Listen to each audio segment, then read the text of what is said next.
Please please please please గోవుని కాపాడండి, గోమాంసం తినకండి. ఎందుకంటే భారతదేశంలోని హిందువులు గోవును పవిత్రంగా భావించి పూజిస్తారు కాబట్టి వారి మనోభావాలను దృష్టిలో ఉంచుకొని గోహత్య చేయకండి, గోమాంసం తినకండి అని చెప్పేది ఎవరో కాదు. ప్రతి బక్రీదులో కూడా ముస్లిం జమాతులు, ధార్మిక పండితులు ఫత్వాలను జారీ చేస్తున్నారు. ఈ విషయంలో నేనైతే ఒక అడుగు ముందుకేసి గోవుని జాతీయ జంతువుగా భావించండి కూడా చెప్పినటువంటి సందర్భాలు చాలా ఉన్నాయి. అయితే ఇక్కడ గోహత్య అనే మాట వినబడగానే గుర్తుకొచ్చేటువంటి వర్గం ఎవరు అంటే కేవలం ముస్లింలు మాత్రమే. ఇలా చాలా పెద్ద ఒక అపోహ అయితే సమాజంలోకి తీసుకువెళ్ళడం జరిగింది. ఇప్పుడు నేను చెప్పే విషయం వింటే మీ రోమాలు నిక్కబడుచుకుంటాయి. గోమాతను రక్షించండి అనే ఉద్యమాల పట్ల నీరు గార్చేటటువంటి వార్త ఇది. అయ్యో అదేంటి, ఏం మాట్లాడుతున్నారండి మీరు అని మీరు నన్ను ప్రశ్నించవచ్చు. పవిత్ర గోమాంసం ఎక్స్పోర్ట్ ఓనర్ పండిత్ పురణ్ జోషి యొక్క నిర్వాకం ఇప్పుడు వెలుగులోకి వచ్చింది. November 18, 2024 హిందుస్థాన్ టైమ్స్లో వచ్చినటువంటి న్యూస్ ఏంటంటే ఎద్దు మాంసం పేరుతో పవిత్ర గోమాంసాన్ని ఎగుమతి చేసినటువంటి 5గురిని పోలీసులు అరెస్ట్ చేయడం జరిగింది. ఆ గ్యాంగ్ ఎగుమతి చేసినటువంటి గోమాంసం అక్షరాల 185 టన్నులు, అంటే 4 కోట్ల రూపాయల మాంసం అన్నమాట.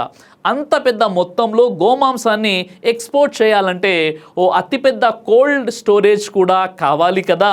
మరి అంత పెద్ద బీఫ్ మీట్ స్టోరేజ్ నిర్మించి కోట్ల రూపాయలు సంపాదిస్తుంది ఎవరు అంటే వాట్సాప్ ద్వారా బ్రెయిన్ వాషింగ్ చేయబడ్డ చాలామంది, బహుశా ఎవరో ముస్లిం అనుకుంటారు ఈ విషయం చెప్పగానే, కానీ మీరు చాలా పెద్ద పొరపాటులో ఉన్నారు. ఆ టన్నుల కొద్ది గోమాంసం ఎక్స్పోర్ట్ చేస్తూ కోట్ల రూపాయలు సంపాదిస్తున్న ఆ మహానుభావుడి పేరు గౌరవనీయులైనటువంటి పండిత్ పురణ్ జోషి గారు. ఈయన గారి ప్రత్యేకత ఏంటంటే ఈయన శుద్ధ బ్రాహ్మణులు. పైగా ఇంత పెద్ద మొత్తంలో గోమాంసం ఎక్స్పోర్ట్ జరుగుతుంది ఎక్కడో కాదు.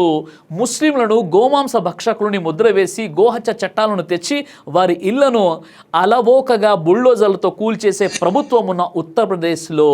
వినటానికి కాస్త ఆశ్చర్యంగా ఉంది కదా. అవును, ఇంత పెద్ద వార్త మనం వినలేదే అని ఆశ్చర్యపోకండి. ఎందుకంటే అక్కడ టన్నుల కొద్ది గోమాంసం ఎగుమతి చేస్తూ దొరికిపోయింది ఏ ముస్లిమో కాదు కదా, పండిత్ పురణ్ జోషి మరియు అతని గ్యాంగ్. కాబట్టి main stream media, social media ఇలాంటివి పైకి చెప్పుకోవు. కోట్ల కొద్ది గోమాంసం ఎక్స్పోర్ట్ చేయడానికి సొంతంగా కోల్డ్ స్టోరేజ్ నిర్మించేసిన పండిత్ పురణ్ జోషితో పాటు అక్షయ్ సక్సేనా, శివశంకర్, సచిన్ కుమార్ వీరితో పాటు గోమాంసం ఎక్స్పోర్ట్ కంపెనీకి ముస్లిం కలర్ ఇవ్వడానికి సేల్స్ సెక్షన్లో నియమించబడినటువంటి ఖుష్రుద్దీన్ నబీ అనే 5గురిని పోలీసులు అరెస్ట్ చేయడం జరిగింది. ఈ గోమాంసం ఎగుమతి చేసే ఈ శుద్ధ బ్రాహ్మణుల గ్యాంగ్ను ఏ గోరక్షక్ దళ్ అతివాదులు చితకబాది షూట్ చేసి చంపలేదు సరికదా. విషయం తెలుసుకున్న వెంటనే పోలీసులకు సమాచారం అందించి వారిని న్యాయంగా అరెస్ట్ చేయించడం జరిగింది. ఒకవేళ ఆ గ్యాంగ్లో ఉన్నోళ్ళంతా ముస్లింలై ఉంటే ఏం జరిగి ఉండేదో వేరేగా చెప్పనక్కర్లేదు. ఈ గోరక్షకుల పేరుతో ఉన్న అతివాదులు వారిని హతమార్చేసేవారు కదా. మరి ఇప్పుడు ఆ పండిత్ పురణ్ జోషికి కూడా బుల్డోజర్ న్యాయం దొరుకుతుందా?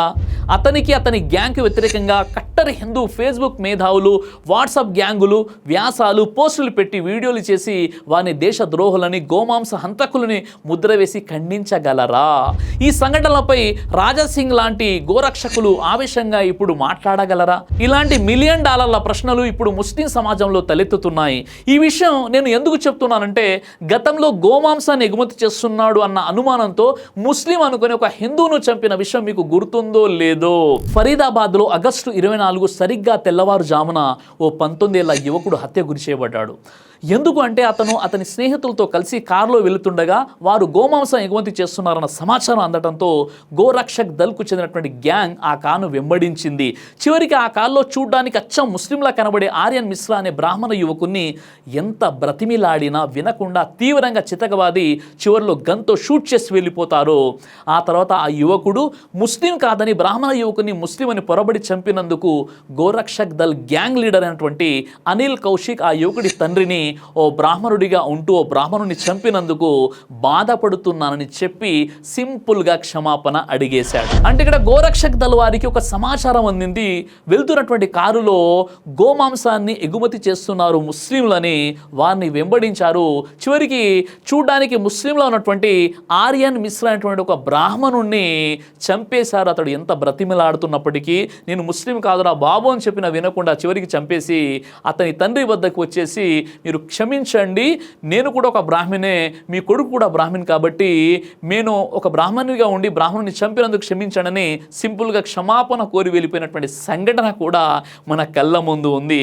మరి ఇప్పుడేమో టన్నుల కొద్ది గోమాంసాన్ని ఎద్దు మాంసం పేరుతో అక్రమంగా తరలిస్తున్నటువంటి ఈ ముఠ, వీరు బ్రాహ్మణ కులానికి చెందినటువంటి వారు, వీరు బ్రాహ్మణులు. మరి వీరి ఇళ్లపై బుల్డోజర్ వెళ్ళదా? వీరికి ముస్లింకు పడినటువంటి శిక్ష వీరు చట్టాన్ని చేతులు తీసుకుని ఎందుకు అలా జరగట్లేదు అంటే ఇక్కడ స్పష్టంగా అర్థమవుతుంది. వీరి టార్గెట్ ఏంటంటే గోమాంసం పేరుతో ముస్లింలని చంపాలి లేదా ముస్లింని హింసించాలని. కాబట్టి సోదరులారా, మీరే చెప్పండి, న్యాయం అందరికీ సమానంగా ఉండాలి కదా. మరి అక్కడ ఇలా ఎందుకు జరిగింది, ఇక్కడ ఎందుకు ఈ న్యూస్ని కప్పిపుచ్చారో కామెంట్ ద్వారా తప్పకుండా మీరు నా వరకు సంస్కారబద్ధంగా మీ కామెంట్ని చేరవేయండి. జై హింద్. దైవ ప్రవక్త ముహమ్మద్ సల్లల్లాహు అలైహి వసల్లం వారు తెలియజేశారు, కడుపుకు సంబంధించినటువంటి అన్ని రకాల వ్యాధులకు అద్భుతమైనటువంటి ఔషధం తల్బీనా. ఇది దైవ ప్రవక్త వారి సున్నత్, మంచి ఆహారం, ఇమ్యూనిటీ బూస్టర్, ఇందులో షిఫా ఉంది.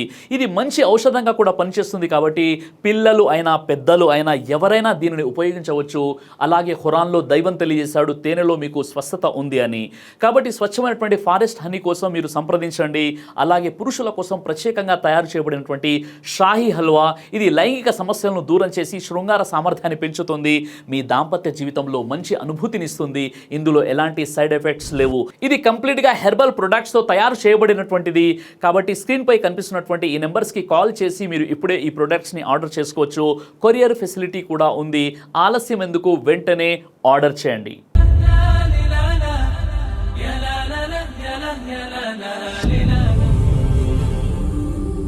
బ్రదర్ సిరాజ్ అని యూట్యూబ్ ఛానల్ని మీరు సబ్స్క్రైబ్ చేసినట్లయితే ఇన్షాల్లా దైవచిత్తం అయితే మీకు వీడియోస్ వస్తుంటాయి. అదేవిధంగా బ్రదర్ సిరాజ్ అనేటటువంటి ఫేస్బుక్ని కూడా లైక్ చేయడం వల్ల మీకు వీడియోస్ వస్తుంటాయి.